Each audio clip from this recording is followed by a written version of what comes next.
이거 우리나라 노래인데 당신이 이걸 어떻게 알아? 무슨 소리야?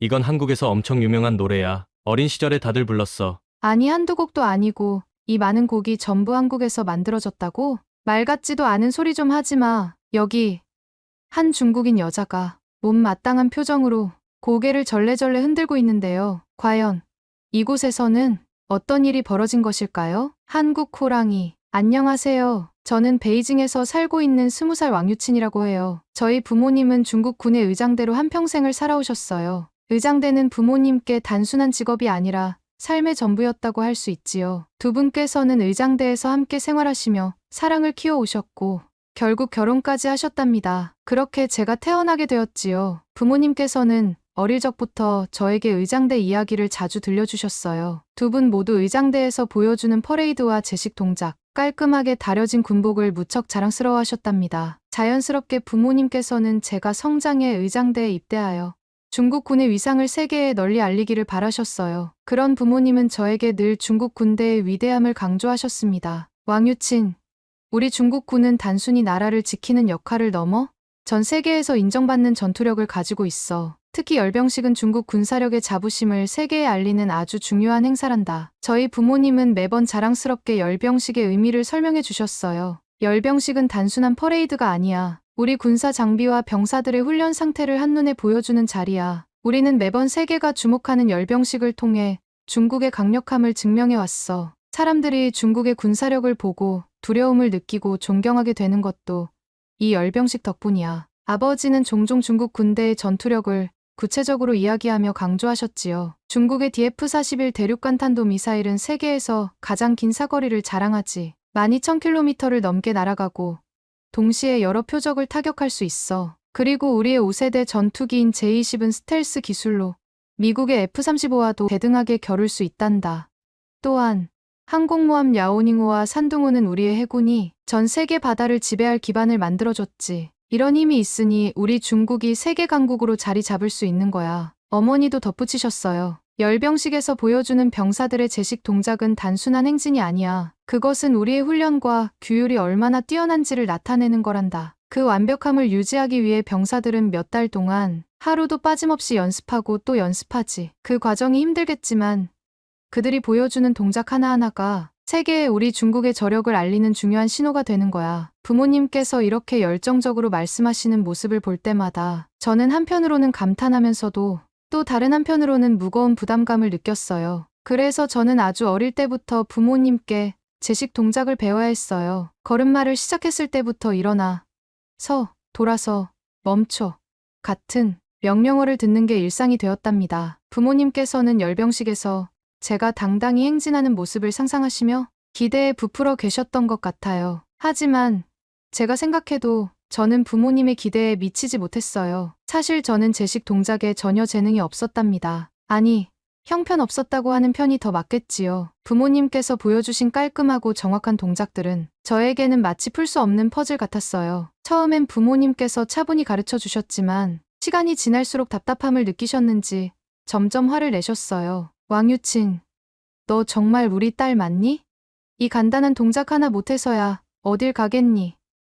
그렇게 말씀하시며 머리를 쥐어박으신 적도 여러 번 있었어요. 그럴 때마다 제 마음은 한없이 작아지고 제가 부모님을 실망시키는 사람 같다는 생각이 머릿속을 떠나질 않았지요. 저도 부모님을 기쁘게 해드리고 싶었지만 아무리 노력해도 몸이 따라주질 않았어요. 부모님께서 보여주신 동작을 흉내 내보려 했지만 결과는 항상 엉망이었지요. 시간이 흐르면서 저 스스로도 점점 자신감을 잃게 되었어요. 그렇게 성인이 되었고 매일매일 부모님과 다투는 날이 잦아졌어요. 시작은 늘 같지요. 부모님께서는 저를 앉혀놓고 늘 말씀하십니다. 왕유친, 너도 이제 정신 차리고 위대한 중국 군대의 의장대에 들어갈 준비를 해야 하지 않겠니?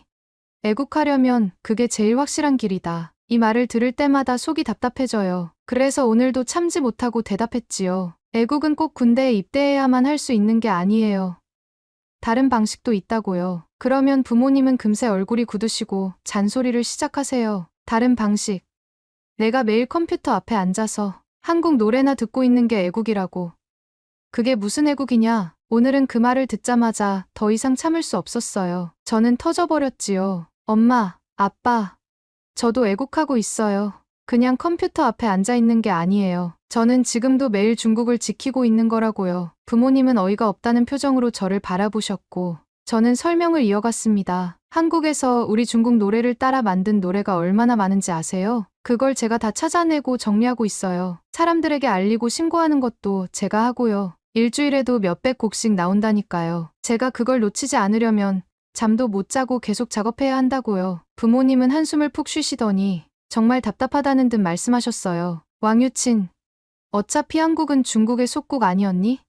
좀 따라하면 어떻다고 그렇게 날뛰는 거니? 그 사람들도 그렇게라도 해서 먹고 살아야 하지 않겠니? 넌 그런 거 신경 끄고 의장대 시험이나 준비해. 정말 속이 뒤집어지는 줄 알았어요. 아니, 엄마 아빠.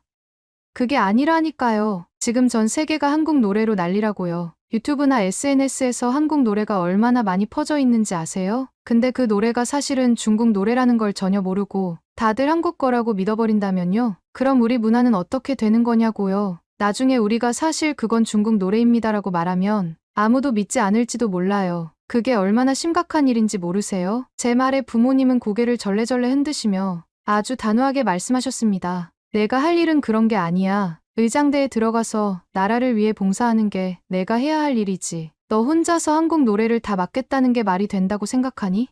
아, 정말 화가 머리끝까지 났어요. 부모님은 제 일을 전혀 이해하려고 하지 않으세요. 물론 의장대가 자랑스러운 직업이라는 건 저도 알아요. 하지만 저는 제가 잘할 수 있는 방식으로 우리 문화를 지키고 싶을 뿐이에요. 제가 컴퓨터 앞에서 몇 시간이고 앉아 한국에서 나오는 표절곡을 정리하고 신고하는 게 얼마나 중요한 일인지 왜 몰라주시는 걸까요? 솔직히 요즘 저는 의장대 이야기를 들을 때마다 마음이 무거워져요. 제가 정말 부모님이 바라시는 길을 갈 수 있을까? 아니면 제가 꿈꾸는 다른 길로 갈 수 있을까? 하루에도 수십 번씩 고민하게 됩니다. 저는 제가 하는 일이 중요하다고 믿어요. 누군가는 우리 문화를 지키기 위해 이런 일을 해야 하지 않을까요? 부모님과 매일 티격태격 실랑이를 벌이며 지내던 어느 날, 정말 상상도 못할 사건이 터졌어요. 그날은 평소와 다르게 부모님께서 저를 부르시더니 식탁을 가리키셨어요. 왕유친, 오늘은 특별한 날이니까 내가 좋아하는 음식들로 한 상 차려봤다. 어서 와서 먹어라. 식탁 위에는 제가 제일 좋아하는 마라탕부터 꿔바로우,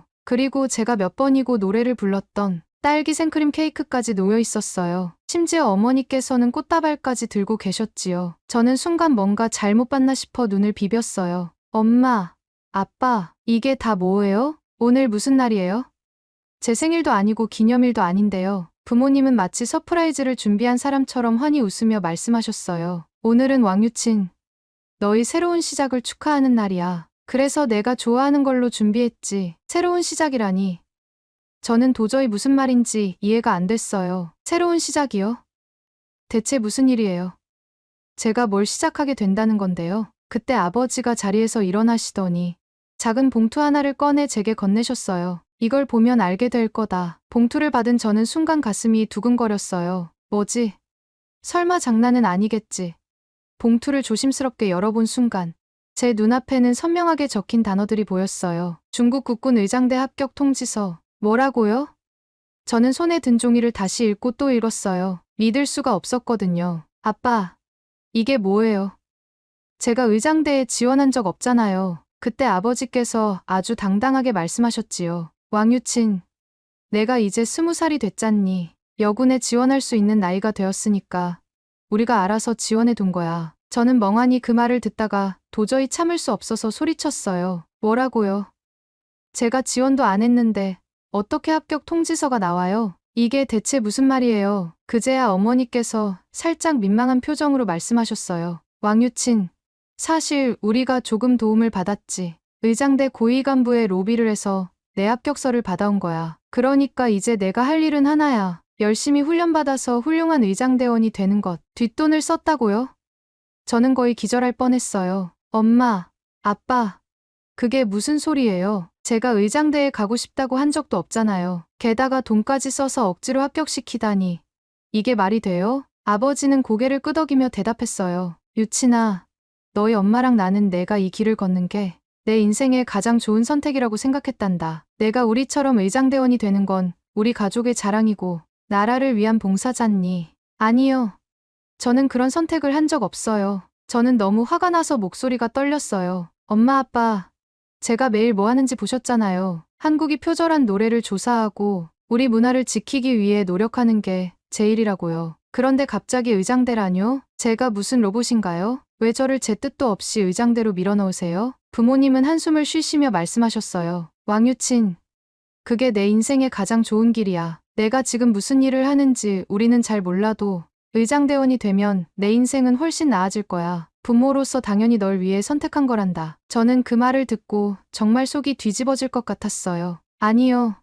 저도 저만의 방식으로 나라를 지킬 거예요. 억지로 합격시켜 놓은 건 진짜 말도 안 돼요. 저는 의장대 합격 통지서를 찢어버리곤 방으로 들어갔어요. 그 후로 저는 방에 틀어박혀 식음을 전폐했어요. 아무리 생각해도 이건 아니었어요. 어떻게 제 허락도 없이 의장대에 억지로 밀어넣을 수 있단 말이에요. 부모님이 정말 싫었어요. 며칠 동안 방에서 나오지 않으니 부모님도 더 이상 저를 부르지 않으셨어요. 하지만 시간이 지날수록 이상한 점이 하나 있었습니다. 부모님께서 출근을 안 하시는 거예요. 제가 어릴 때부터 부모님은 비가 오나 눈이 오나 무조건 출근하셨거든요. 나라를 위해 하는 일에는 휴일도 없다고 하시며 주말에도 열심히 일하시던 분들이었어요. 그런데 이번엔 며칠째 집에 계시는 거예요. 그 모습이 점점 신경 쓰이기 시작했어요. 결국 너무 걱정이 돼서 방에서 나갔습니다. 엄마, 아빠, 설마 지금 내가 걱정돼서 출근 안 하는 거야? 뭐, 휴가라도 쓴 거야?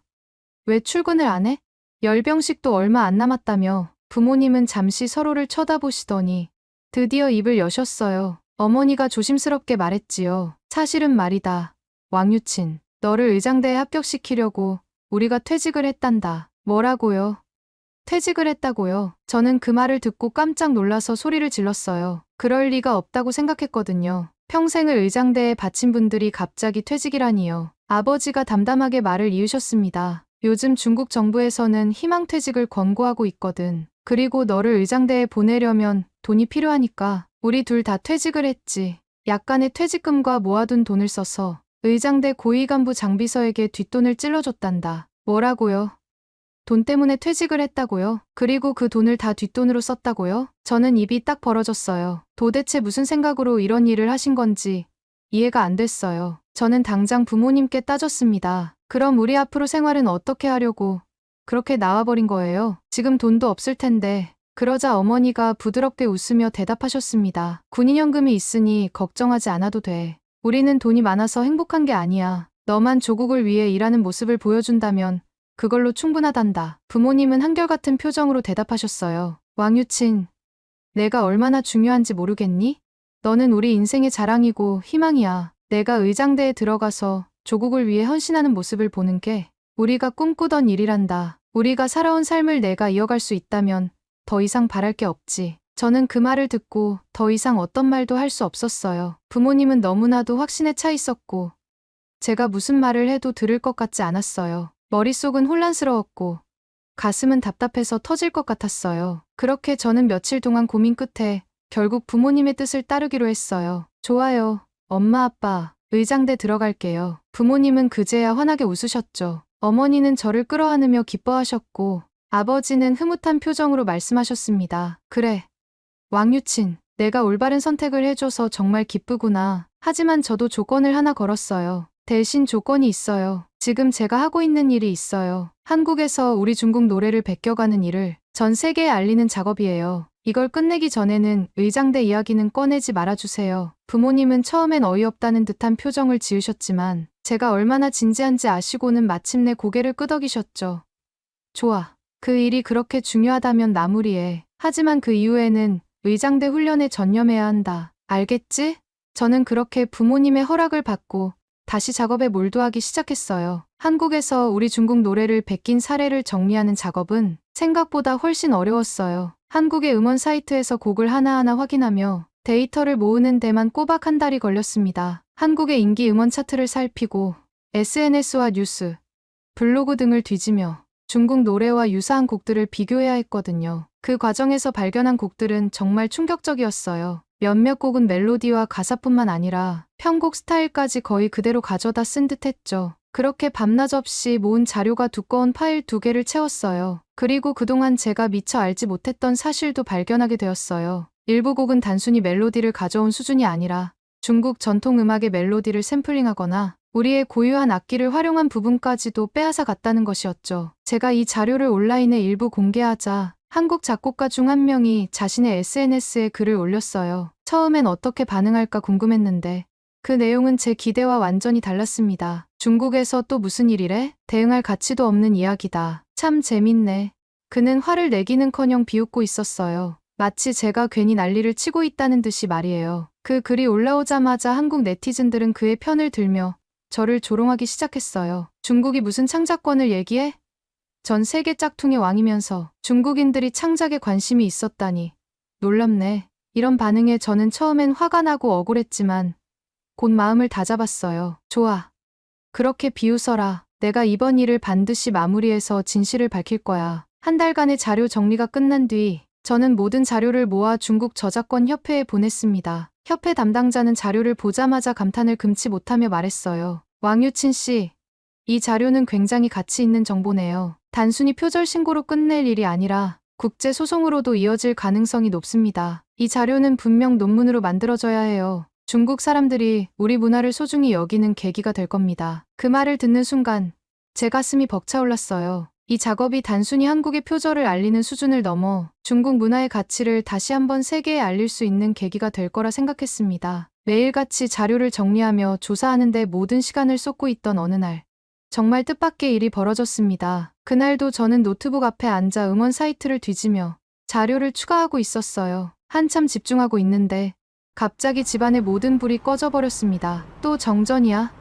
저는 큰 소리로 투덜거렸어요. 아빠, 엄마, 이 집 너무 후져요. 언제까지 정부에서 주는 이런 집에서 살 건데요? 이참에 이사 가요. 이제 퇴직하셨으니까 좀 좋은 데로 가자고요. 촛불을 찾아 켜고는 불빛 아래에서 혼자 툴툴댔습니다. 그런데 베란다 쪽으로 눈을 돌린 순간 저는 눈을 의심했어요. 이게 뭐야? 밖을 보니 다른 집들은 다 불이 켜져 있는 거예요. 전혀 정전이 아니었던 거죠. 저는 깜짝 놀라 아빠에게 달려갔습니다. 아빠, 이거 정전 아닌 것 같아. 우리 집만 불이 꺼져 있네. 뭐가 문제야? 그런데 아빠는 거실 식탁에 앉아 아무 말도 하지 않고 묵묵히 고개를 숙이고만 계셨어요. 아빠, 듣고 있어요? 뭐가 문제냐고요? 저는 점점 답답해졌고 그때 엄마가 방에서 나오셨어요. 얼굴에 어두운 그림자가 드리운 모습이었죠. 엄마는 잠시 망설이다가 말문을 여셨어요. 왕유친, 사실은 말이야. 우리 전기요금을 몇 달째 내지 못했어. 뭐라고요? 저는 엄마의 말을 듣고 충격에 빠졌어요. 전기요금을 못 냈다고요? 군인연금 나온다고 했잖아요. 그걸로 생활한다고 했잖아요. 엄마는 깊은 한숨을 내쉬며 고개를 저으셨어요. 우리도 그런 줄 알았지. 한두 달 연금이 안 나왔을 때는 단순히 행정적인 문제인 줄 알았어. 그런데 며칠 전에 군 사무국에 다녀왔는데 우리처럼 퇴직 후 연금을 못 받은 퇴역 군인들이 수백 명이나 있더라. 뭐라고요? 그게 무슨 말이에요? 엄마의 표정은 점점 더 심각해졌고 아빠는 여전히 고개를 숙인 채 아무 말도 하지 않으셨어요. 정부에서 우리에게 희망퇴직을 권고했을 때 우리는 그게 나라를 위한 일이라고 생각했어. 우리 후배들에게 자리를 물려주는 것도 애국이라고 믿었지. 그런데 알고 보니 이건 단순한 권고가 아니었어. 정부가 우리를 퇴직시키고 연금까지 지급할 여유가 없었던 거야. 나라가 우리 같은 퇴역 군인들을 제대로 챙길 수 없을 정도로 상황이 어려운 거였어. 저는 그 말을 듣고 가슴이 철렁 내려앉았어요. 그럼 우리 앞으로 어떻게 해요? 연금이 안 나오면 생활은 어떻게 하려고요? 돈도 다 의장대 뒷돈으로 썼잖아요. 엄마는 차마 제 눈을 마주치지 못하고 고개를 숙이셨어요. 솔직히 말하면 우리도 어떻게 해야 할지 모르겠다. 사실 아직 퇴직금도 다 못 받았거든. 내가 의장대에 들어가서 조국을 위해 헌신하는 모습을 보는 게 우리 삶의 마지막 보람이라고 생각했어. 그런데 지금은 그것도 모르겠구나. 저는 순간 말문이 막혔어요. 부모님이 의장대에 저를 넣으려고 얼마나 희생하셨는지 알고는 있었지만 이렇게까지 어려운 상황일 줄은 정말 상상도 못했어요. 그동안 부모님이 얼마나 큰 짐을 짊어지고 계셨는지 알게 되니 마음이 무거웠습니다. 부모님이 전기요금을 못 내서 정전이 됐다는 충격적인 사실을 듣고 저는 한동안 멍하니 서 있었습니다. 그때 갑자기 중국 저작권협회 센터의 장님이 하셨던 말씀이 떠올랐어요. 왕유친 씨, 만약 한국 저작권협회에 소송을 걸고 승소한다면 합의금으로 상당히 큰 돈을 받을 수 있을 겁니다. 이건 단순히 문화의 문제가 아니라 경제적인 가치를 가진 싸움이에요. 그 말이 제 머릿속에서 떠나지 않았어요. 저는 곧바로 부모님께 말했죠. 엄마, 아빠, 방법이 있을 것 같아요. 제가 일을 제대로 끝내고 한국저작권협회를 상대로 소송을 걸어 이기면 큰 돈을 벌 수도 있어요. 그러면 전기요금도 내고 생활비도 해결할 수 있을 거예요. 부모님은 고개를 저으며 말하셨죠. 왕유친, 그런 게 정말 가능하겠니? 그건 시간이 오래 걸릴 거야. 그동안 우린 뭘 먹고 살겠니? 제가 해볼게요. 그러니까 조금만 기다려주세요. 하지만 문제는 당장 전기가 끊긴 집에서 컴퓨터로 작업을 할 수 없다는 거였어요. 저는 고민 끝에 컴퓨터를 챙겨 옆동에 사는 친구 집으로 향했어요. 친구는 절 반갑게 맞아주었어요. 유친아, 웬일이야? 갑자기 무슨 일이야? 저는 친구에게 지금 우리 집 사정을 이야기했어요. 부모님이 의장대에 저를 넣기 위해 퇴직금을 로비에 썼다는 사실부터 퇴직 후 연금을 못 받아 전기요금조차 못 낸다는 얘기까지 전부 털어놨죠. 친구와 친구 부모님은 놀라움을 감추지 못했어요. 뭐라고? 너희 부모님이 퇴직금을 그런데 쓰셨다고? 설마 옆집 사람들이 연금을 못 받고 있을 줄은 몰랐네. 특히 친구의 아버지는 군인 출신이었기 때문에 더 놀라워하셨어요. 사실 우리도 퇴역 군인들이 연금을 못 받는 경우가 있다는 얘긴 들었어. 그런데 이렇게 가까운 이웃이 그런 일을 겪고 있을 줄은 상상도 못했구나. 게다가 못 받은 사람이 수백, 수천 명이라니. 이건 정말 심각한 문제야. 그렇게 이야기를 나누다 보니 친구의 어머니가 저를 위로하며 말했어요. 왕유친, 나라가 지금 경제적으로 어려워서 잠시 주춤하는 것뿐이야. 그래도 우리 군인들에게는 분명 최우선으로 문제를 해결해 줄 거야. 너희 부모님도 곧 좋은 소식을 들을 수 있을 거야. 그러니까 너무 걱정하지 말렴. 그 말이 조금은 위로가 되었어요. 친구네 가족의 도움 덕분에 저는 작업을 마무리할 수 있었고 곧바로 중국 저작권협회에 모든 자료를 제출했습니다. 협회장님은 자료를 검토한 후 제 손을 잡으며 말씀하셨죠. 왕유친 씨, 이 자료는 단순히 소송용으로 끝날 게 아니에요. 국제 소송으로 승소한다면 이건 중국인들에게 우리 문화를 더 소중히 여길 계기가 될 겁니다. 이 자료를 기반으로 논문도 작성해 학계에 기여할 수 있을 거예요. 정말 대단한 일을 하셨습니다. 그리고 며칠 뒤 저작권 협회에서 연락이 왔어요. 저는 한껏 기대에 부풀어 있었습니다. 드디어 제가 정리한 자료가 국제 소송으로 이어질 단계에 이르렀다고 생각했거든요. 하지만 센터장님은 조금 당황한 목소리로 말씀하셨어요. 왕유친 씨, 한국의 몇몇 악덕 기획사와 한국저작권협회에 연락을 취했는데 답변이 없네요. 아무리 이메일을 보내도 전화로 연락해도 전혀 반응이 없습니다. 저는 순간 얼어붙었어요. 자료를 넘긴 것만으로 끝난 줄 알았던 작업이 더 복잡한 문제로 번지고 있었거든요. 센터장님도 이 일을 국제적으로 진행해 본 적이 없었기 때문에 당황해하며 이렇게 물으셨어요. 저도 이런 케이스는 처음이라 막막합니다. 혹시 저와 함께 직접 한국에 가서 문제의 기획사와 한국저작권협회를 찾아보는 게 어떨까요? 순간 망설였지만 저는 더 이상 물러설 곳이 없다고 느꼈어요. 좋습니다. 한국에 가서 직접 확인해 볼게요. 그렇게 협회장님과 함께 한국행 비행기를 타게 되었어요. 출국 전 부모님께도 말씀드렸죠. 엄마, 아빠, 이제 끝이 보여요. 조금만 더 기다려주세요. 이 일만 마무리하면 제가 약속한 대로 의장대에 들어가서 열심히 훈련할게요. 부모님은 걱정 섞인 표정으로 고개를 끄덕이셨어요. 내가 하고 싶은 일을 끝내는 것도 중요하다. 하지만 조심해야 한다. 너 혼자서는 무리하지 말고 협회장님과 잘 협력해라. 그렇게 비행기를 타고 한국에 도착한 저는 처음부터 큰 벽에 부딪혔습니다. 모든 게 낯설고 어려웠어요. 무엇보다도 언어가 전혀 통하지 않아서 너무 힘들었지요. 협회장님과 준비해간 서류를 들고 기획사 몇 군데를 찾아갔지만 대부분 문전박대였습니다. 어느 한 기획사에서는 저희를 보고 이렇게 말했어요. 무슨 일로 오셨죠? 제가 서툴게 준비한 한국어로 설명을 시작하자 직원은 표정 하나 변하지 않고 단호하게 말했어요. 중국에서 왔다고요? 표절이요? 그런 일로는 상대하지 않습니다. 돌아가세요. 문이 닫히는 소리를 들으며 저는 차가운 현실을 느꼈습니다. 한국에서는 우리가 주장하는 문제가 아무도 중요하지 않은 듯 보였거든요. 한국저작권협회에 방문했을 때도 상황은 다르지 않았습니다. 협회 직원은 우리의 서류를 대충 훑어보더니 냉랭한 표정으로 말했어요. 이건 중국에서 주장하는 문제 아닙니까? 우리는 한국 내에서 해결해야 할 일이 많아서 국제적인 문제에 개입하기 어렵습니다. 하지만 이건 단순한 표절 문제가 아닙니다. 저는 필사적으로 항의했어요. 한국에서 중국 노래를 베껴서 전 세계적으로 퍼뜨리고 있는 겁니다. 이건 중국 문화에 대한 침해예요. 한국저작권협회가 이런 문제를 모른 척하면 안 되죠. 하지만 돌아오는 대답은 차갑기만 했어요. 이런 경우는 또 살다 살다 처음이군요. 중국에서 다 베껴간 노래를 우리가 베꼈다니 참으로 황당하군요. 어쨌든 저희가 처리할 수 있는 사안이 아니니 귀국해서 중국 법원에 제소하시죠. 이 말을 듣고 저는 화가 치밀어 올랐습니다. 어떻게 이렇게 푸대접을 할 수 있지? 중국의 속국이었던 나라에서 중국어를 안 쓰는 것도 어이없는데 이제는 우리의 주장을 들으려 하지도 않다니. 저는 그 자리에서 이를 악물고 다짐했어요. 좋아.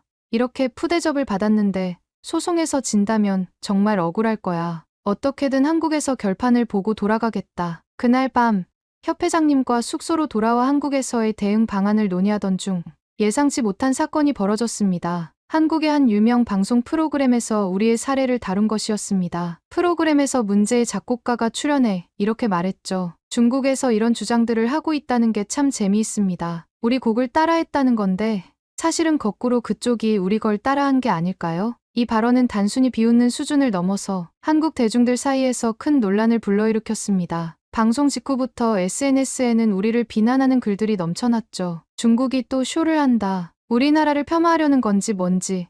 저런 주장에 대응할 가치도 없다. 중국이 먼저 베껴놓고 무슨 소리야. 저는 그 반응을 보고 너무나도 억울하고 답답했지만 오히려 더 강하게 마음을 먹었어요. 이건 단순히 한두 곡의 문제가 아니에요. 중국 문화를 지키기 위한 중요한 싸움이에요. 절대 포기하지 않을 거예요. 한국에서 겪은 푸대접과 모욕적인 대우에 이어 마녀사냥 같은 여론까지 경험하며 저는 심적으로 완전히 지쳐 있었어요. 숙소에서 안절부절 못하며 다음에 할 일을 정리하고 자료를 검토하던 중 우연히 유튜브를 켜게 되었죠. 그때 한 영상이 눈에 들어왔어요. 이게 뭐지? 저는 관심이 생겨 영상을 재생했어요. 영상 속에는 한국인 남자와 중국인 여자 부부가 있었어요. 두 사람은 다정하게 대화를 나누다가 갑자기 노래를 주제로 이야기를 시작했어요. 한국인 남자가 갑자기 노래를 부르기 시작했는데 첫 곡부터 소름 돋는 일이 벌어졌습니다. 중국인 여자가 깜짝 놀라며 말했어요. 이거 우리나라 노래인데 이걸 어떻게 알아? 그러자 한국인 남자가 웃으며 대답했죠. 무슨 소리야? 이건 한국에서 엄청 유명한 노래야. 어린 시절에 다들 불렀어. 그 대답에 중국인 여자는 황당해하며 맞섰어요. 아니야. 내가 어릴 때 중국에서 부모님도 부르고 친구들도 부르던 노래야. 이건 중국 노래가 맞아. 그러자 남자는 더 많은 노래를 부르기 시작했어요. 그럼 이것도 중국 노래야? 하며 줄줄이 노래를 불렀죠. 그는 10곡도 넘게 이어서 부르기 시작했는데 여자는 점점 당황한 표정으로 똑같은 반응을 보였습니다. 이것도 그리고 이것도 다 우리나라 노래야. 둘은 점점 격해지며 싸우기 시작했고 결국 자신의 지인들에게 연락해서 노래가 처음 만들어진 연도를 확인하기 시작했어요. 그 과정에서 둘의 싸움은 더욱 치열해졌고 저도 영상을 보는 동안 손에 땀이 나도록 몰입했죠. 흥미진진하네. 당연히 다 중국 노래겠지. 왜 저렇게 억지를 부릴까?